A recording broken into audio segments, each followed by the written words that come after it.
Say I want to be an influencer and I want to start monetizing. What's the first thing you would like sit me down and try to explain to me? If you have millions of followers and you're not having a minimum of $20,000 per month coming in, like automatically, it means you're doing something wrong. Should they be having more than one account? Why are you making it hard on yourself, thinking that you need to crack a technology rather than just be resonating with people?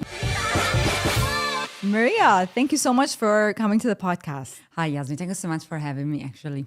So, Maria, you are a personal brand coach who teaches people how to show up authentically online in order to monetize their businesses and to monetize, and to create new business opportunities. Tell us a little bit more about what you do.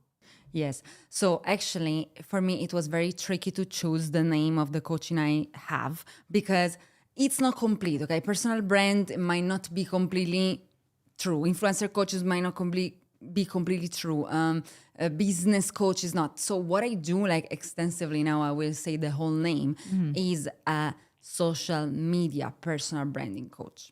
All right. So my whole point is I teach people how to monetize their social media. So how to build a business on social media. Because I have been working as an influencer manager for 5 years, and I have been a content creator myself for 3 years, and I've been working with brands on my TikTok. So I know the in and out of making money on social media, and I know how much power there is in social media to convert, to bring people for awareness as a marketing funnel. So I'm like, and I see so many people with a huge potential and even a huge following that are not making that type of money. And I know that it's because they don't take it as a business. That's what I got from your TikToks. You're very adamant on making sure that people, no matter how many followers you have, that you're actually making money out of it. It's not about the followers, as you say. So can you tell me, what is it about? Like, if I'm getting millions of followers and I'm not making money, then what am I doing wrong? What you're doing wrong in that case is that you are not doing it with intention. Like, what intention are you putting out there when you post content? Because, okay, having a following, an audience is always good because it means that you have some kind of influence, okay? I understand that type of mentality. But then my question is, people that have 50,000 followers make around, and now I'm talking only about influencers, okay? They can make around $10,000, $15,000 per month. Yep. I know people with 2 million followers that don't make that amount per month because it's very different the way that people show up on social media. So my point is, if you have millions of followers and you're not having a minimum of $20,000 per month coming in, like automatically, just without even you reaching out to brands or reaching out to customers, it means you're doing something wrong. And it's that you are not even sure why you are on social media and how much power you have on social media. Wow. So when I was at 10,000 followers on my TikTok 3 years ago, I was already making $3,000 per month just by brand collaboration. Oh, that's what I was going to ask you. So how are people supposed to be making money? Is it from brand deals or is it from selling services? What is it exactly that they should be making money from? I don't think they should be doing anything. I think it's what you want to do. And this is where authenticity come in. So when people come to me and they say, oh, Maria, I am trying to decide if I should do this or should do that, I always ask her, what is the should coming from? Why you are saying should? Because I'm thinking what makes more sense in the long run to make money.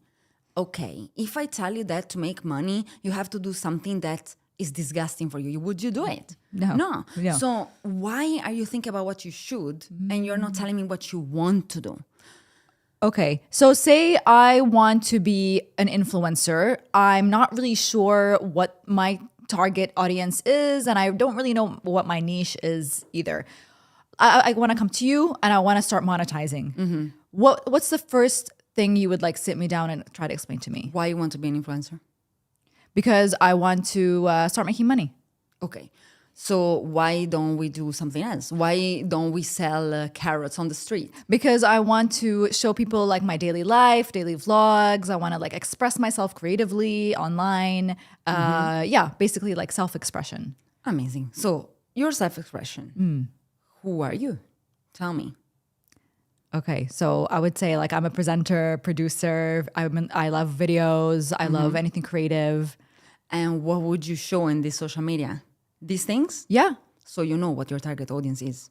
Okay. So you know what you're gonna show. So you know what your niche is. Yeah. So my point is that people are always asking things reverse when it comes to social media. What do you mean? They always not even asking. Their goal are always reversed. So it's first I want to grow. Yep. And then I will figure out what to do. Yeah. Yeah, but then what are you growing? Well, what are you actually growing? Yeah, exactly. Yes, What are you for showing to what? grow? For what? A lot of people, they come to me and they say, no, because the legend that is out there, Yeah. the misbelief that is out there is that people think in the moment I have an audience, money will come to me somehow. This Yes. creates opportunities. Okay, I agree with you. There might be opportunities, but if your intention is not clear, these opportunities will run out at a certain point. Because yes, audience cause opportunities. So you might even have 2-3 good deals. Yeah. Then how do you make it sustainable for the long run? Right. So yeah. When you're teaching people online, like when I see your TikToks, you always talk about like authenticity.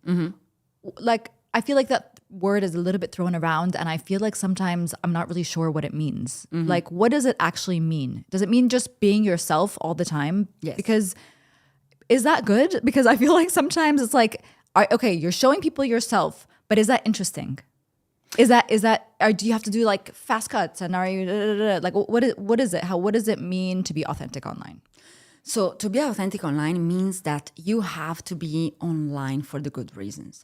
Because, okay, the reason why I see so much potential in social media and I like it so much is that it's the only job field, let's say, in which you can actually make money showing up authentically. So a lot of people, they show up talking about, I don't know, their traumas or lessons that they learned or their failures in the past or whatever, even sometimes cursing, every personal brand is different. And they end up like this to make an audience, to actually have a community, to actually make money. Yep. In which other work field can you do this? Like nothing. Nothing. I can't think of any industry. Some people say, yeah, but even artists are authentic. Yeah, but an artist doesn't have to necessarily tell their stories.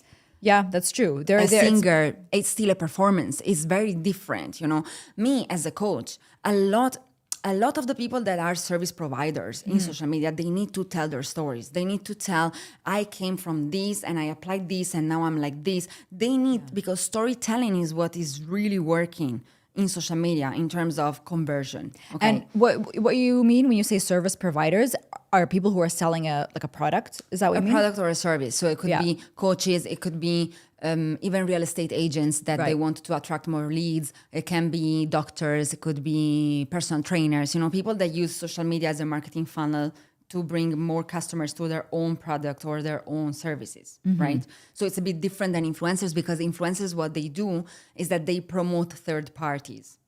Yes. Right. Yes, with their brand deals. With the brand deals. Yeah. So an influencer, when they talk about a product, is almost never their own product. It's the product of someone else. So they detach a bit the responsibility from it. While when you're a service provider, you are the face of your own brand as well. Yes. You're not just you are the business. Exactly. You're not just associating. You are really selling you completely. Even influencers, they're still a business. They're still a personal brand. But at least they are representing. So the third party is actually renting their faces, their audience, their influence. Right. But this is why I always say that influencing is a very good job. It's a very good money, but it's not long term. Oh, really? It cannot be something that you do for the rest of your life. What about those like old school like influencers who have been there since the beginning of time? What are they doing? Are they still selling? Like are they still doing brand collaborations online? Like what? They are, but the problem is that I have seen influencers, all the OG influencers that you're talking about, okay? And here I'm talking about influencers. Do not think about influencers that already changed into celebrities. Yes. Or already changed into brands, like Huda Beauty. Someone that is she's not an influencer anymore. No. She is a brand. She's a proper business, so she already did exactly what I said. Like she went from influencer, she used that audience to then launch her own thing. So becoming a service provider in some way, actually a proper business, like a brand.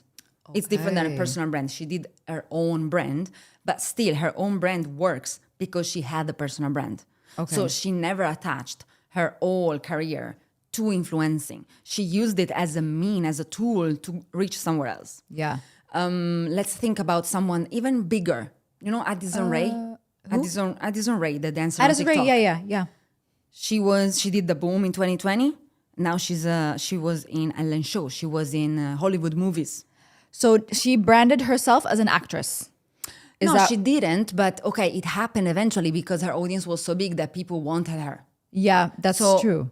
I don't think she relies on brand collaborations. Should people know where they want to go once they start being influencers, or should they let like the content kind of guide them and take them, or like? Of course, no. It's like if you open a business, should you know what your business is about, or you wait for, I don't know, an illumination, an enlightenment from the sky? No, I mean after the brand deal. So say you know your niche. Now you're like talking, you're creating content, you're getting the followers. People are following. You have 1 million followers now, and you're doing all the brand deals. You're gaining a little bit of, you're monetizing, which is great. And then how do you know like what's next? Like, are you supposed to But you figure don't it have out? to necessarily wait until you have 1 million followers. It's a thing that starts from the beginning. Like building a personal brand, whether you're a service provider or an influencer, it needs to be from the beginning.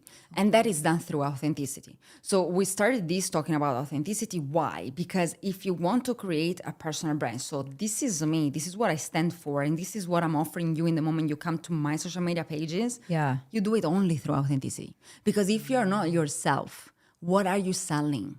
Right. Like, if you're not the first one that thinks that by me being myself, I can make this money, I can make this business, I can offer these things. Yeah. Who are you gonna convince? Yeah. You know? That's because true. what happens is that a lot of influencers, they're OG influencers, okay? So I'm talking about the ones that didn't transform in TV presenters, singers, brands, and so on, okay? Yeah. The ones that are still doing brand collaboration to this day since, I don't know, 2015. Yeah. Are they still relevant? The ones that are just doing brand collabs, so they didn't transform in something else, okay? Are they still relevant? I'm telling you, no, they are not. They're not, because they became Amazon. They became what? Amazon. Okay. So they did so many brands collaboration that in this moment, their followers, they know they are just doing it for the money. Like they lost the authenticity, because how many brands can you really associate with and be authentic and be incredible? That's what I hate sometimes when I'm scrolling online. I'm like, okay, I used to love your vlogs, and now I'm like just seeing things like what are they called? Like affiliate links everywhere, and like I just don't know what's real and what's not anymore. So yeah, it is like that world is a little bit confusing sometimes. But what do you think what are influencers doing wrong in 2023? I think it's basically 3 things they're doing wrong. The first one is they don't take themselves as a business. Okay, they don't. And a lot of time I see that in the business of the influencer management, the influencer marketing, is that they are not professional.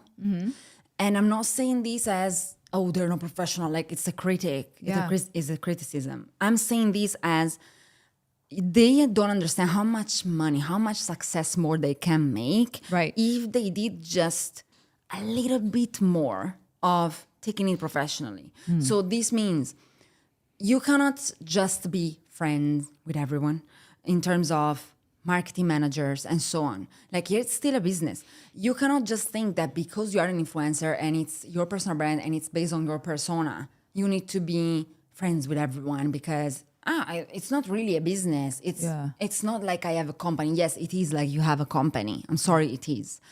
And this comes together with then respecting deadlines, respecting contracts, asking for contracts. If these things were more respected in the field, this influencer might make a lot more money. They might be a lot more relevant.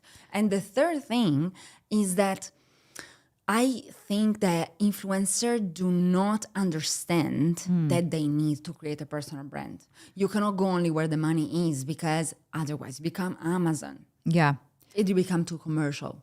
But I really like the way that you're saying that treat yourself as a business. If you're planning to be online and if you're planning to take it seriously and you want to become an influencer or whatever you want to call it, then yeah, it is important to go that way.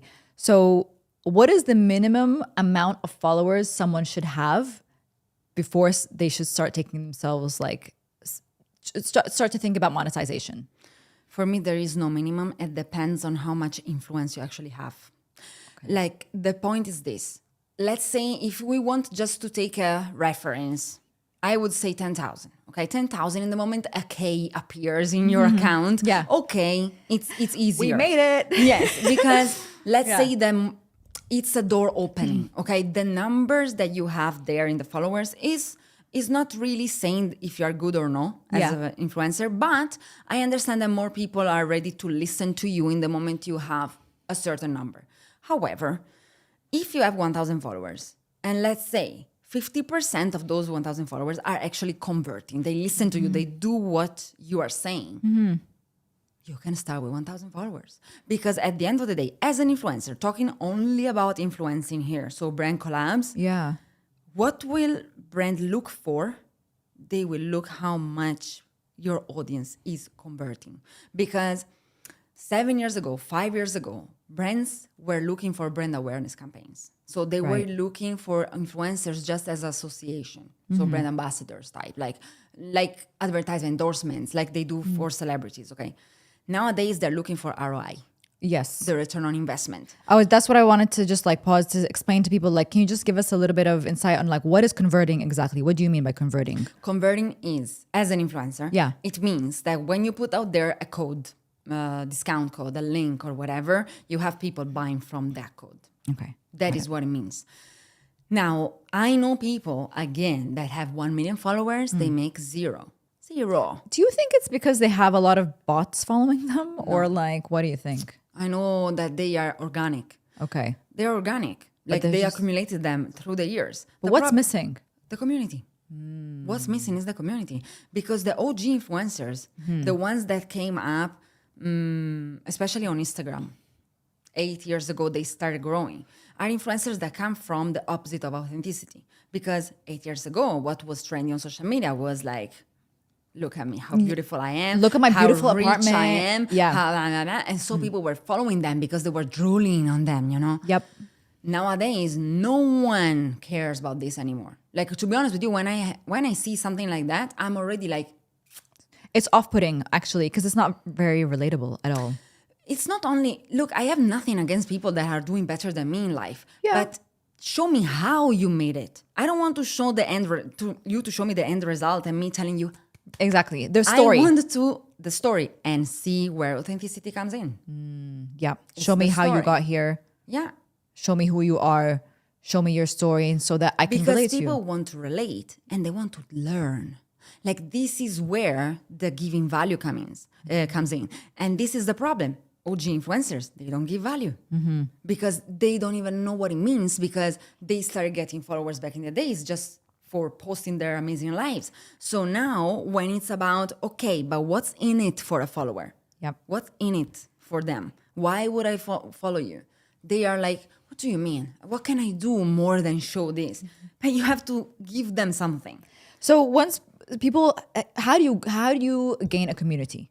What is a community? Like, are they the people who are answering your comments? Like, are they the people who are like, you know, in your DMs? Are they the people who are commenting on your pictures? Who are they exactly? Yes, they are the people that add a value to your social media.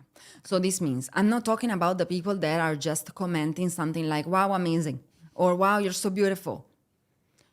Okay, thank you. Those are fans, you know. But the people that tell you their opinion, they ask something that is very specific to that specific content. So you understand that these people are listening to what you're saying, whether it's a picture or a video. I'm not talking about it needs to be only you talking to the camera all the time, or come to your DMs to actually ask you something. Even it can be even where did you buy that T-shirt? It doesn't matter. But there is where you build a community. However, people don't know how to build communities because what they reply to those comments or the DM usually is like, Zara, Yeah. So it's just like, bye. I don't want to really talk to you because I don't know you. No, I always say what you have to do is actually start a conversation with this person. Like, people don't understand that social media is called social for a reason. But what would I say to a stranger who's DMing me, asking me like, where did you get that top from? Like, what would I say?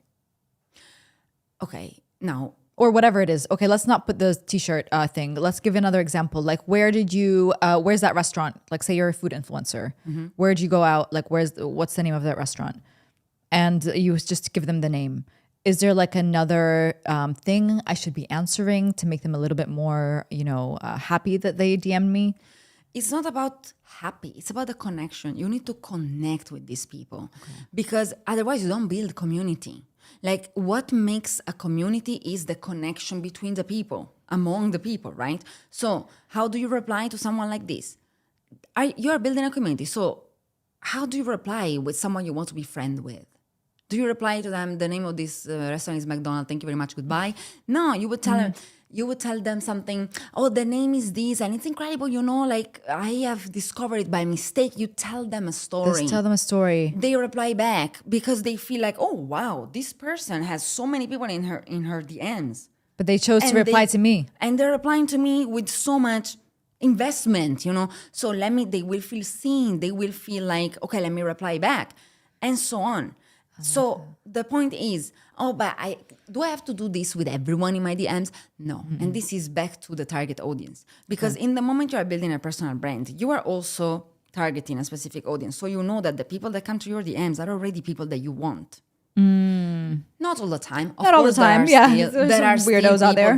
But the people that are adding some type of value, they are people that most probably you want to communicate with, Now, we put all of these around the influencers, but it's really the same with service providers. It's really the same. Yeah. So a lot of people, another mistake they do is people come to their DMs with service providers. I don't know, personal trainer.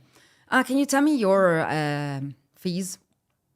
And they reply with copy-paste of their fee, the list. Yeah. They will never buy from you. Because they feel like they've just been like one of the many, just one of the many, basically. I would have done exactly the same if I contacted a gym, right? Why are you sending me your price list? If I am contacting you, it means that I saw your content, that I connected with you in some way. So I want to know how you work. So if you're just sending me a list of your prices, there is no connection. So when you're starting out, you should definitely start, replying to your DMs with authenticity, with the intention of wanting to connect. Yeah. What about later? What happens when you start getting so many DMs and so many messages that you can't really keep up? Should people invest in a community manager? No, never. Really? Never. Like, look, when this all social media thing started and I started seeing people out there called the social media managers, I think there is no job that is more useless than that. Really? Yes. Okay, tell me more. Okay, so the social media manager makes sense for brands, like a restaurant, Louis Vuitton, I don't know, a brand, a clothes brand that they need to be on social media because it's 2023 and now they need to be they don't want to do it themselves. Listen, put some stuff out there, okay? Yeah. I understand that. So they don't base their whole business around social media. But when your main marketing funnel is through social media, you cannot hire a community manager, especially if it is around your persona, especially if it is you as an influencer or you as a coach or a doctor or whatever it is. Okay. Because again, you lose the authenticity. If someone is doing your community management for you, then you are building a community and it's not based on you anymore. So then how are you supposed to manage all of those potential connections later when you're getting really big? What do you do? That's your business. You have to it's your try business. to reply to millions of emails. It's the thing that you have to put on the back of your mind the moment you start a business. It's like saying when you open a company, how do you manage all the employees that you have? Well, no, but then there's the customer service person, someone who manages customer relations, someone coming in. Should you do that as an influencer? But my question is, as a service provider, okay, how many people can you even handle? You cannot think, I will become a multinational at a certain point. Because if you want to become a multinational, you are not a personal brand anymore. Here I'm talking about like building a business out of your social media. If it becomes so big that you want to actually put up an agency, then you will have an agency page. It will become something different. Like, for example, I don't know, Huda Beauty. She doesn't do everything through her personal page. She does it through Huda Beauty's page. That's true, but also because it's a makeup brand. Now it's become a brand. Exactly. So she has to. So at the point where if your business becomes so big that you actually want to do that, okay, then at that point you have to not only hire community manager, you need to hire an accountant, you need to hire employees, you need to hire so many other people. Yeah. But here, what I'm teaching people, like in the back of my mind, when I think about a social media business, it's always you want to have the freedom, the financial freedom. Exactly. If you become a business owner, an entrepreneur, or something like that, financial, yes, freedom in terms of like you can make a lot of money, but then you still have to work all the time. You know, it's a bit different. Like I know people that we service providing on social media, they make millions, 7, 6, 7 figures. How many followers do they have? Maybe 13,000. Really? 100,000 on TikTok God, maximum. I am missing out. What is happening? But okay, this is great news. This is great news. Amazing because we don't. I don't need millions of followers to be monetizing online, which is great. Let's get into like the nitty gritty, like the details. How many times? This is like the age-old debate online. Like, how many times should people be posting online as an influencer? For me, it doesn't matter. Okay, it doesn't matter as long as you are consistent at least once a day. Okay. But I'm not saying if you are in 3 platforms, you shouldn't be posting once a day in all 3. For me, it's once a day, post every single day, at least one piece of content at least in one of the platforms you're on. Okay. Because business is open every day. This means what? Okay. Because everyone here becomes very like, oh my God, but you will burn out. Oh my God. This is, the panic. We're going to talk about that afterwards. Yeah. No, it can be even a poll on stories. As long as you are present. Why? Because that is how you are making the money. If sometimes you're not present, like how do you know when your content reaches the buyer? The one that would buy from you, because that day you didn't post, it didn't reach. Exactly. But then what if I posted on the wrong platform? What if they didn't quite catch it? You also have to, balance. You have to things. balance. But what I'm saying is like, if someone comes to my TikTok and see a video that I posted 2 weeks ago, not even my TikTok, in their For You page, and they see one, they go to my TikTok page, they redirect to my Instagram. Okay, today I didn't post any, but there is a story there. While if they come to your Instagram, they don't see any story, they don't see anything, they might think, Not interested. you know what I mean? While if you. they see that there is an ongoing, something is always happening somehow. Yeah. Or maybe I have a Facebook group, so they come to my Facebook, they ask, I accept them. And they see in the Facebook group, I just posted something. Like it needs to be an ongoing thing because people needs to feel a bit like, okay, this is a business serious. Yeah, This it's person is ongoing. serious. Someone's It's there. ongoing. Someone is there. Okay, awesome. So what about like, for example, I'm now, starting this podcast or someone is starting their own YouTube channel or whatever. Should they be having more than one account to represent like the different projects that they do? Never. Really? I think that people that want to do different accounts, like, listen, it's really difficult doing it one. Why you want to do it 100%. so many different ones? And most of all, why you want to compartmentalize is something that I don't understand. Because if you are building a personal brand, everything you do is you. Oh my God. And when people are saying, no, but how do I niche down? But what if I want to do different things? Yeah. And I always say, okay, I can help you pick a niche. I did masterclasses regarding picking a niche, okay? But at the end of the day, your niche is you. There is always a common thread to everything that you do in life, which is you. But what if you are interested in more than one thing? What if you're like an animal lover and you want a page for your animals, whatever, like just memes and stuff, like stuff that you love. And then you have you're really interested in cars. So what do you do in this situation? Should you put them all under you? Yeah. Okay. Why not? At the end of the day, I am a problem solver. Okay. So when people come to me, I'm like, it's not important the niche. What we are gonna do here is that you tell me what you love to do and we find a way to monetize it. So we will find a way to make it make sense. Yeah. Because you can make it make sense, you know. Of course, you cannot be suddenly, okay, let's do a service provider about personal training. Yeah. And we only talk about gym. And then one day you come to me and say, I want to start doing tarot reading. Yeah, exactly. Okay, calm. We need to do a kind of rebranding Let's at reassess. that point. Yes. But if you know that you're interested in many things, why not? At the end of the day, the common thread is you. Yeah. Most probably the reason why you are interested in those things is the same. Okay. You So know? there is a common thread and you need to figure what that is Yes. and then And make it present part of your branding values. Okay.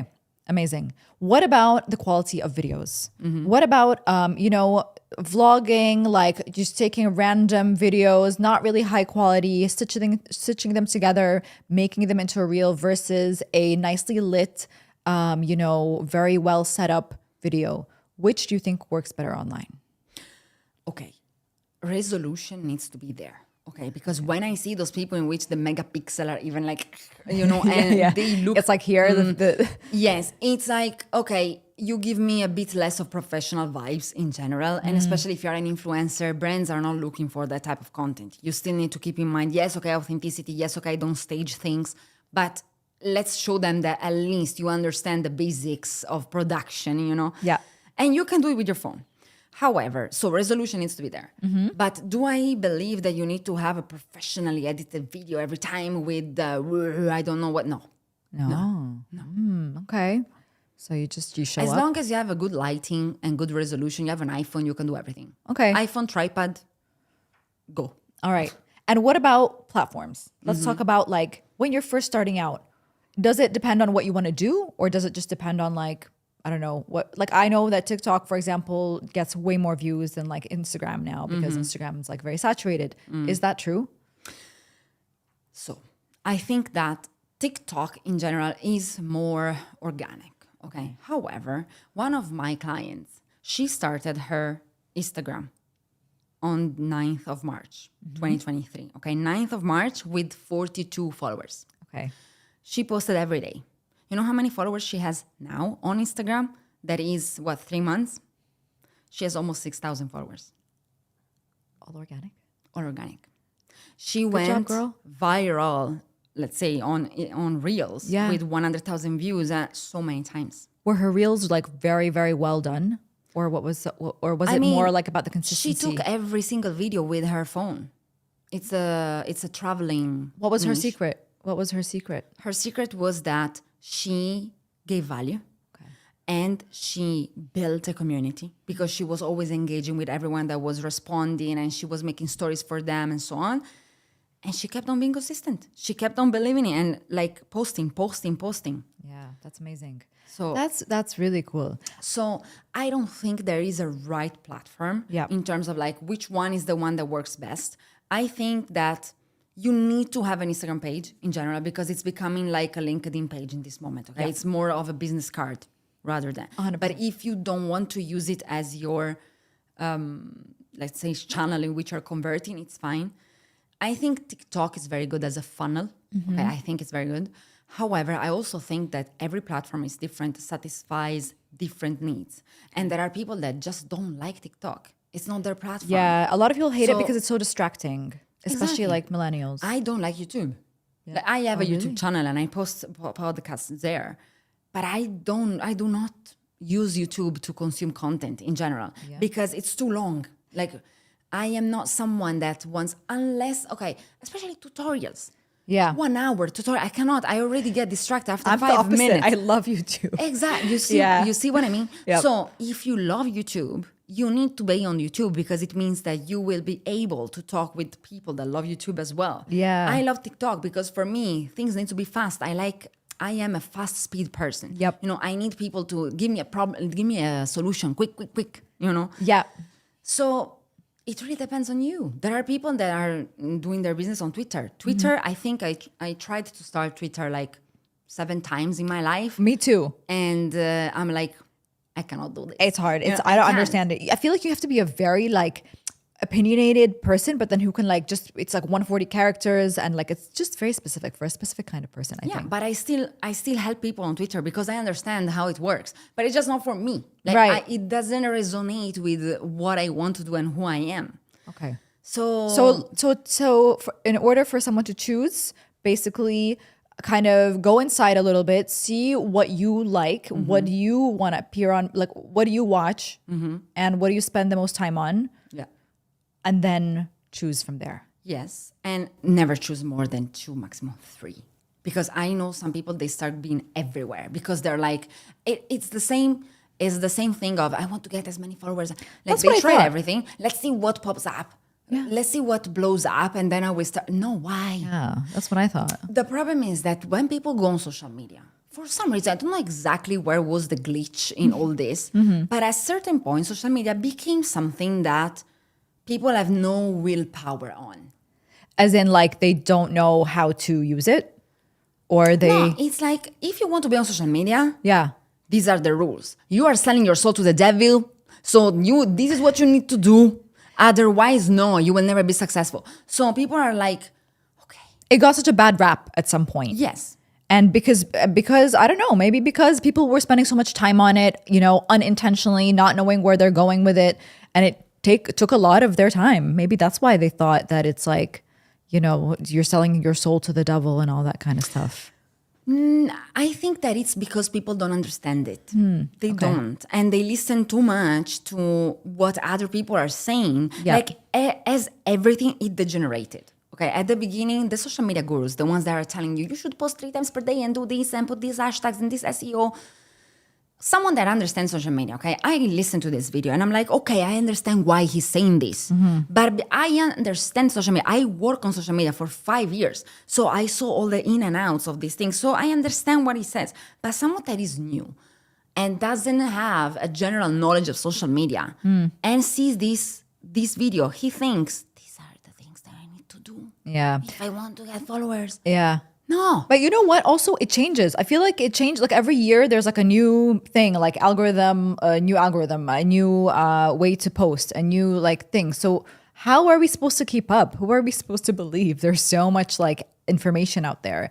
The problem is exactly this. People have misbeliefs about social media. Like they think it's like a machine and you need to learn how to deal with it. Yeah. You know, it's like when they update something on the phone, on the iPhones, do you stop calling as you would call? No. You just learn, okay, This is the update. yeah, We but know I what's keep happening. on doing what I want to do in my phone, right? Yeah. So I just need to understand, okay, what is new? But then I do. No, it's like people become slaves of social media, Yeah. thinking, oh, I need to do this because if I don't do this, I will never get followers. Social media is done by people. And this is why it's called social, because there are people on it. So yes, do you think that if you put an amazing piece of content that is mind-blowing in the way that attract people attention, the algorithm will come because it's a robot that is there to make us suffer? Okay? I don't know what the algorithm is. Like I always imagine it's some like little dude just waiting and like just controlling everything in the back of the. Yeah, because this is what people Yeah, think. behind the scenes. First of all, there are a lot of algorithms. Yeah. Okay, first of all, it's not one, but let's call it the algorithm. Okay.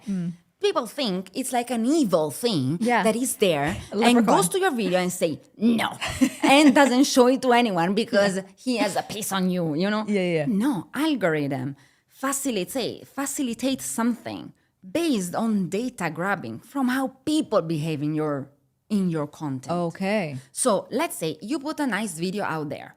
Okay. My last video that went viral 1 month ago got 2.2 million views at the moment. Okay. It's a video that I edited on 300 programs before actually putting it on TikTok. And if you listen to Social Media Guru, they tell you, use the built-in camera.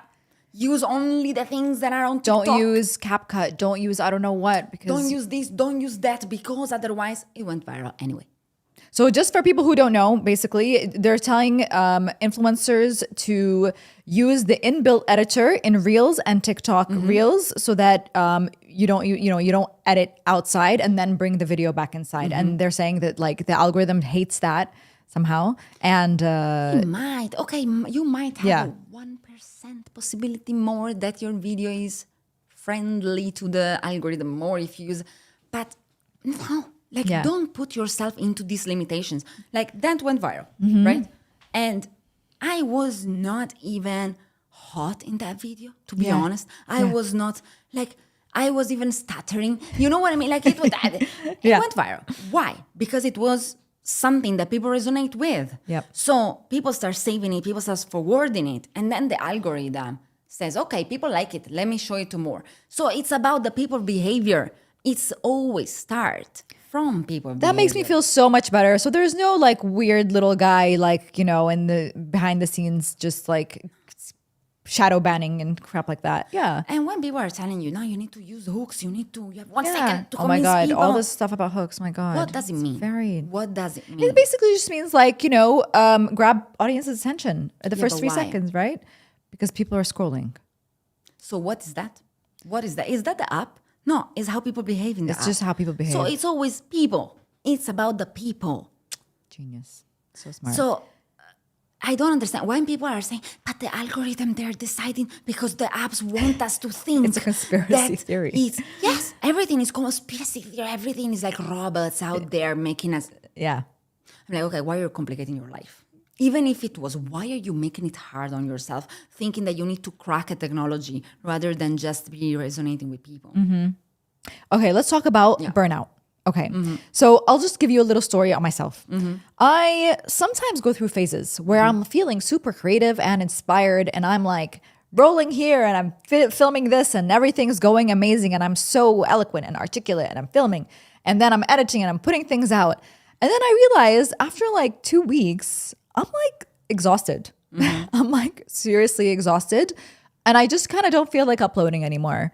And I'm like wondering, because people are always talking about burnout. Is that burnout, or is burnout like I know what burnout is technically, but like in terms of influencing and content creation, is it real? Like, what is it exactly?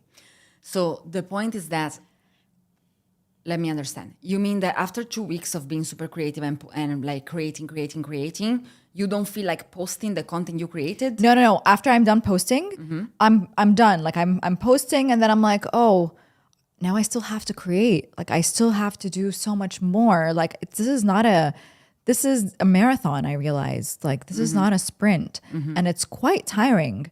So what would you tell people in that situation? Like how do you tell them to avoid burnout? My question is, were you feeling energized by what you were doing? Yes. You were feeling energized by that. I was. I'm not asking you if you were feeling energized while you were doing it. It's by doing it. You mean like after I've posted and everything? No. Like mean that it was coming to you naturally, all of this. Yes, but I realized it was taking a lot of time for me to like edit it.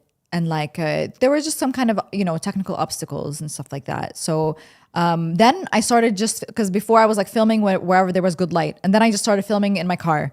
And then I just started filming whenever there is like just the opportunity to film.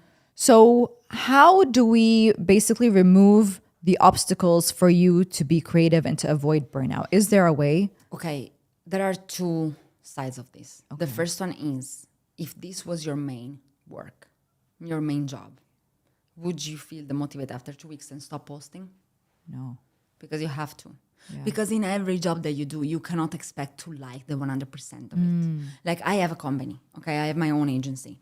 Loved from the very beginning, working in this agency, etc. When it was coming to down to accounting, I even thought about, okay, I cannot do this anymore. It's one task that I will never like, but it's part of the job. You know what I mean? You cannot expect to like and love 100% of the business. There is always something that is a bit like to do. Okay, in this case, it's editing. I understand editing is time consuming. Yes. So that is something that you have to put in your mind. Like nothing can be gold in all facets. Okay.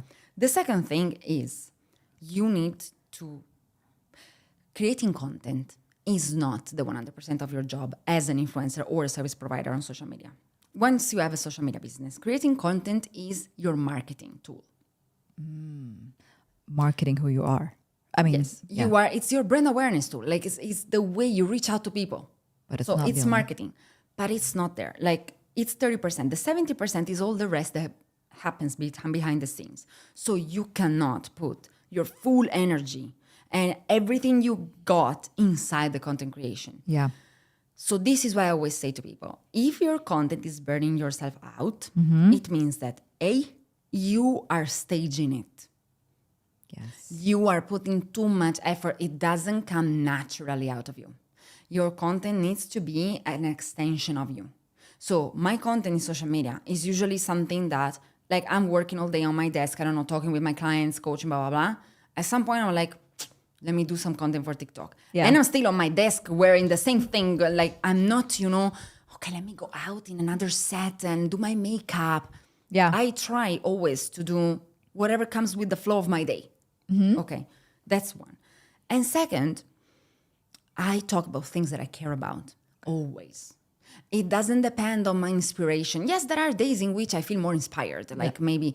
So when I have these days, I will film a lot of content because I know that there might be a day in which I feel less inspired or I don't have time or whatever. So take advantage of your inspiration days. Yes. Film. Yes, Love what you're filming. yes. And then kind of batch that, like, Yes. edit it as you go. And But make it simple for you. Make it simple for because a lot of people they love, they're thinking about a video with all this editing, and then they take 1 week just to edit one video that covers one day. Yeah. Very nice, but do not do that. You have to build a system that works for you. You do not have to be the slave of your own job. Exactly. Your job is working for you. Your content is working for you. That is So- profound, information, because a lot of people who are like very, very like high achievers, they're like, oh, I have to make the best video ever, but it takes so much of your time and That's so much not of your high energy. achiever. That is perfectionism, which is defense mechanism. Because perfectionism comes from, I don't want people to judge me. That's true. And I don't want people to judge my mistakes or like have them see something that's So not you perfect. think that if you put out something that is perfect, That they're gonna I lie for did you. my job, there's nothing they can tell me. Yep. Yes, and then in the meantime, you're crying and burn out. Exactly. Okay, so I want to ask you your opinion on the saying. Mm-hmm. Do something you love and you'll never have to Work work one day. a day in your life. What do you think about that statement? I think that work is work. Okay. And I think that when you love what you do, you still have the responsibility that comes with it. So, yes, you're still working. But if you do what you love, you come from an energy of expansion and from an energy of learning more and more. So work is still work, it's still responsibility. You still need to show up and do that type of effort. So I will never say to anyone, if you do what you love, you will feel like you're not working. You will feel like everything is easy. No, it's still work. Or do what you love and the money will come. That's always like also something. That's yes. That's yes. Yeah. Yes. Okay, perfect. Do what you love and the money will come. Because why? Why? Because you come from an energy of expansion. Because you don't come from an energy of lack, of frustration, of all these things. But if you do what you love, you are the law of attraction works for you. I love Much that. easier. I love that. Look, this really makes me feel better about like, just putting my content out there, and anyone who wants to put their content out there, and anyone who wants to start thinking about monetizing and not being afraid of that word, because it always, gets a bad reputation of like, I'm going to be online to make money. Like, it's okay. That's what you're supposed to be doing. Don't you want to live a, free life where you can, And this is exactly why I'm a coach, because I know that people feel better after. Because I know how many, how can I say, misbelief, prejudice is there about social media. And it's really not. So where can people find you, Maria? Like if someone wants to, take your coach, like be coached by you, where can they find you? Well, they can find me on TikTok or on Instagram. Usually they would just send me a DM on Instagram and I can send all the information. I have the same handle for both, which is Maria X Cisco. Okay. And they can find me there. Amazing. This was such an insightful conversation. Honestly, I feel like we can talk for another hour, because I feel like there's so much more to unpack, but I hope this helps someone, and I'm sure it will. And thank you so much. Well, thank you for having me here. And we can do a part 2 whenever you want. Yeah. So it's fine. 100%. Yeah. Okay, perfect. Thanks, guys. Guys, if you like this episode, then do make sure to like and subscribe. It does really help this channel. And if you just want to say hey, say hello in the comments below. All right. See you on the next one.